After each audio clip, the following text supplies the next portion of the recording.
నా చిన్నతనంలో నాకు పోలీసులు అంటే గౌరవం ఉండేది. మీడియా అంటే అభిమానం ఉండేది. వార్తలు యథార్థంగా చెప్తుంది కాబట్టి, మనకు తెలియని విషయాలు తెలియజేపరుస్తుంది కాబట్టి, నాయకులంటే ఒక నమ్మకం ఉండేది.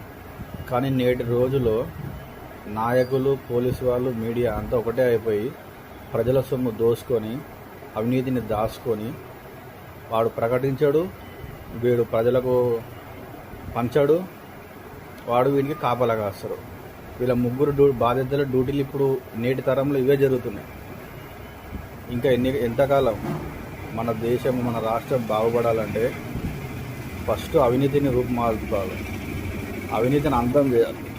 డబ్బుల కోసం లొంగిపోయే చిల్లర నా కొడుకులకు ఓట్లేసి వాడు 100 తరాలకు సరిపడే సంపాదించుకునే దానికి మన ఓట్లు ఉపయోగపడుతున్నాయి తప్ప మన గ్రామాలు, పట్టణాలు అభివృద్ధి చెందడం లేదు. ఉపాధి, ఉద్యోగ అవకాశాలు ఎవరికి లేవు. ఎక్కడిది గొంగలి అక్కడే ఉంది, ఎక్కడి గొంగడి అక్కడే ఉంది. ఎవడేం చేయట్లే. వాడు కేవలం డబ్బులు ఎరచూపెట్టి ఆ ఓట్లాడుకొని అంతవరకే తప్ప తర్వాత ఏం లేదు.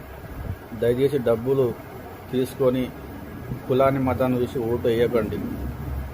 ఆలోచించండి. సమాజాన్ని మార్చడానికి, మన చుట్టూ ఉన్న సమాజం పట్ల మేల్కొని మీరు అభివృద్ధిలోకి రావాలంటే అందరూ బాగుండాలని కోరుకోండి తప్ప అవినీతి సొమ్ము. ప్రభుత్వ అధికారులు, ప్రభుత్వ ఉద్యోగులు అవినీతి పరులే, రాజకీయ నాయకులు ఇంకా ఘోరంగా అవినీతి పరులు, వీళ్ళకిద్దరికి కావాలి కాసే పోలీసు వాళ్ళు అవినీతి పరులు. మొత్తం టోటల్ ఇప్పుడు ఇదే జరుగుతుంది. ఆలోచించండి, జాగ్రత్తగా ఆలోచించి మంచులను ఎన్నుకుందాం. ఈ వీళ్ళ ఫేసులు, వీళ్ళ పార్టీలు, వీళ్ళ పథకాలు ఇవన్నీ అవసరం లేదు మనకు. ఇప్పుడు ఉన్న పార్టీలు అన్నీ అంతే, ఇప్పుడు ఉన్న వాళ్ళంతా అంతే. కొంచెం ఎడ్యుకేటెడ్ ఉన్న వాళ్ళను, కొంచెం అవినీతి లేకుండా మన బ్యాక్గ్రౌండ్ చూద్దాం. సింపుల్ సిటీగా ఉండాలి నాయకుడు అంటే. ఏదో ఈరోజు మోడీ చెప్పాడు మనకు పెట్రోల్, డీజిల్ కొరత ఉంది కాబట్టి కాన్వాయ్ తగ్గించండి. మోడీ చెప్పకపోయినా కాన్వాయ్ లేకుండా పోగలగాల. ఎట్లయినా తన వెహికల్లో 2 గన్మెన్ ఉంటారు కదా, సరిపోదా? వీడు 10 కార్లు వేసుకొని 100 మంది 50 మందిని వేసుకొని తిరగడం అవసరమా? డిస్టర్బెన్స్, ప్రజలకే డిస్టర్బెన్స్, ఇదంతా మనకే డిస్టర్బెన్స్. లాస్ట్కి వీళ్ళు చేసేది మన పైసలతోటి వీళ్ళు తినడం, వీళ్ళు తిరగడం, వీళ్ళు ఎంజాయ్మెంట్ చేయడమే తప్ప మన చేసింది ఒరగబెట్టింది ఏమి ఉండదు.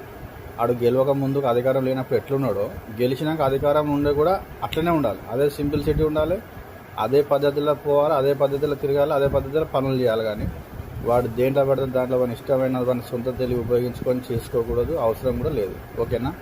ఆలోచించండి, అందరూ మార్చండి, మాను.